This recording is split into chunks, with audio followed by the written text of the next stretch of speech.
பலமடைஞ்சா கட்டு மரமாடும் ஐயா. ஏழை எங்க குடிசையெல்லாம் வெட்ட வழியாகும் ஐயா. செந்தூரில் நீ இருக்க என்ன குறை நேரும் ஐயா. கோவில் மணி கேட்டிருந்தா வாழ்வில் இல்லை துன்பமையா.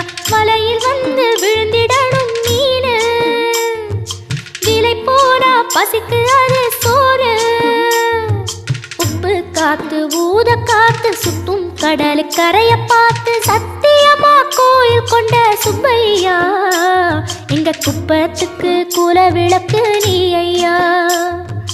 திருச்செந்தூர் ஆண்டவனே வேல் முருகா, தினம் உனக்கு நன்றி சொல்வோம் மால்மருகா. திருவடியில் தவம் இருப்போம் திருமுருகா. தீர்ப்பெழுது நலமெனவே வடிவழகா.